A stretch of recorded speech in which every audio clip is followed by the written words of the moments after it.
ચોક્કસથી પ્રીતિ, જે રીતના ઉપરવાસ સહિત નવસારી જિલ્લામાં સતત 2 દિવસથી વરસી રહેલ ભારે વરસાદને કારણે પૂર્ણા નદીમાં રૌદ્ર સ્વરૂપ ધારણ કર્યું હતું અને પૂર્ણા નદી પોતાની ભયજનક સપાટી જે 23 ફૂટ છે એ વટાવી દેતા જે નીચાણવાળા વિસ્તારો છે ત્યાં પાણી ભરાવાની સમસ્યા સામે આવી હતી અને આ જે વિસ્તાર છે કાશીવાડી, માછીવાર, પાસીવાડ સહિતના જે તમામ વિસ્તારો છે ત્યાં જે છે પૂર્ણા નદીના પાણી પ્રવેશી ચૂક્યા છે અને જોઈ શકો છો જે રીતના જે બાળકો છે, બાળકો અને પાણીમાં રમવાની તો મજા આવે છે, પરંતુ જે વ્યક્તિના ઘરોમાં પાણી ભરાઈ ગયા છે એ એમની લાચારી એ છે કે પાણી વહેલી તકે નીકળે અને ફરીથી પોતાના ઘરમાં પોતે જઈ શકે। અને આ વિસ્તાર તમે સમગ્ર જોઈ શકો છો કે લોકોના ઘરોમાં પાણી છે હાલમાં, અને લોકો જે છે પોતાની જીવન જરૂરિયાત વસ્તુ લઈને કાલે બહાર નીકળી ગયા હતા અને આજે ફરી પાછા ઘરમાં આવી રહ્યા છે લોકો। ત્યારે અને લોકો જે ઘરમાં છે સાફ સફાઈ જે હાલ છે તે કરી રહ્યા છે। સ્થાનિકો છે, સ્થાનિક સાથે વાત કરવાનો પ્રયત્ન કરીશું આપણે। ભાઈ, નામ તમારું? નઝીર 4 ફૂટ હતા, 2 ફૂટ હતા ઘરમાં। અત્યારે આ પાણી ઉતરે તો કઈ સમજ ના આવે। બાકી કેટલા દિવસથી આગળ 22 ફૂટ હતા, પાણી નહીં આવ્યો, પણ કાલે પાણી વધી ગયા હતા। કેટલા વાગ્યા એ લગભગ કેટલા વાગ્યા? 5:30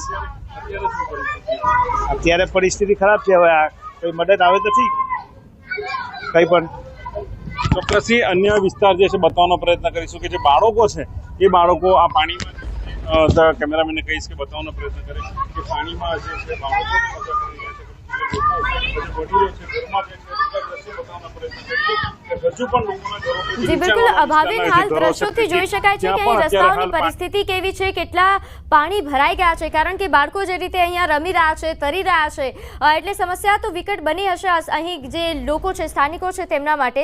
સ્થાનિકોને એ પૂછવાનો પ્રયાસ કરશો કે અહીં એલર્ટ જે આપવામાં આવતું હોય છે તંત્ર દ્વારા, એ આપવામાં આવ્યું હતું કે કેમ, અને તંત્ર દ્વારા શું કોઈ મદદ પહોંચાડવામાં આવી છે?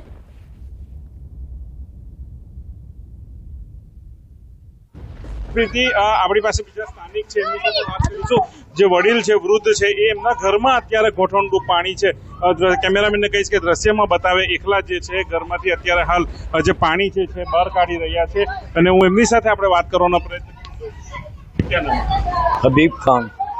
क्या परिस्थिति थी, कितना पानी भर गया, तंत्र ने कोई मदद की कल? कोई मदद नहीं, खाली वो मॉल में बैठे थे, वहाँ पानी खाना ऐसा आया था। खिचड़ी आई थी आज सुबह में, पानी ने चाय ने पौवा आए थे अभी सुबह सौराब बाग के अंदर आया था। तंत्र ने पहले से कुछ बताया था कि पानी बढ़ रहा है कि बाहर निकल जाओ, कैसा कुछ? नहीं, वैसा कुछ पता नहीं, कोई जाया नहीं था। कितने साल से समस्या है?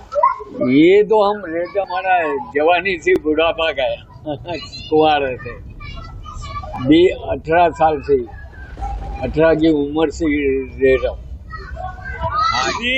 જે રીતના સ્થાનિકો કહી રહ્યા છે કે જવાનીથી પોતાનું વૃદ્ધાવસ્થા આવી ગઈ ત્યારથી આ પાણીની જે સમસ્યા છે સામે આવી છે, પરંતુ એનો હજી સુધી કોઈ નિકાલ નથી થયો।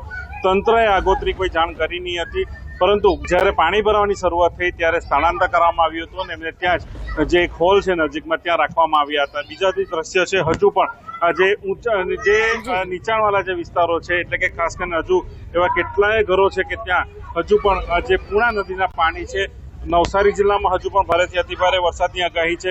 બીજા પણ કેટલાક સ્થાનિકો જે છે તે પણ હાલ અત્યારે ઘરોમાંથી પાણી કાઢી રહ્યા છે। એક વૃદ્ધ મહિલા છે, એમની સાથે વાત કરવાનો પ્રયત્ન કરીશું કે એમની ઘર વખરીનો તમામ જે સામાનો છે એ પાણીમાં પડી ગયો છે। માજી છે, તે માજી સાથે પણ આપણે વાત કરવાનો પ્રયત્ન કરીશું કે શું સ્થિતિ છે, કેવી પરિસ્થિતિ દુઃખમાં અત્યારે હાલ છે પાણી ભરાઈ જતા। માજી, એમની સાથે વાત કરવાનો પ્રયત્ન કરીશું આપણે ચોક્કસથી। हाँ, हमीदा बीबी अफजल से था बोलू ने तेज छे बेटा, અમારું ઘર છે। હા, આટલા પાણી છે, આવો ખતર એટલા ભરે ઊંચો થાય, આવો ખતર એટલા ભરે। હા, આજે આવતા ધોકા છે ચોક્કસથી જે રીતના ઘરોમાં 2 થી 3 ફૂટ જેટલા પાણી પ્રીતિ ભરાયા હતા અને એવું હાલ સ્થાનિકો જણાવી રહ્યા છે। બિલકુલ આભાર માહિતી આપવા બદલ। તો હાલ રીતે સંવાદદાતાએ દ્રશ્યો બતાવ્યા, નીચાણવાળા વિસ્તારોની સ્થિતિ બિલકુલ કપરી બની છે, કારણ કે લોકોના ઘરમાં પાણી ઘૂસી આવ્યા છે, જેના કારણે તેઓ હાલાકી ભોગવી રહ્યા છે। તો નવસારી જિલ્લામાં ભારેથી અતિ ભારે વરસાદની હજુ પણ આગાહી છે. હાલ નીચાણવાળા વિસ્તારોની પરિસ્થિતિ આપે જોઈ કે લોકોના ઘરમાં પાણી ઘૂસી આવ્યા છે. હજુ પણ અહીં વરસાદ વરસી શકે છે.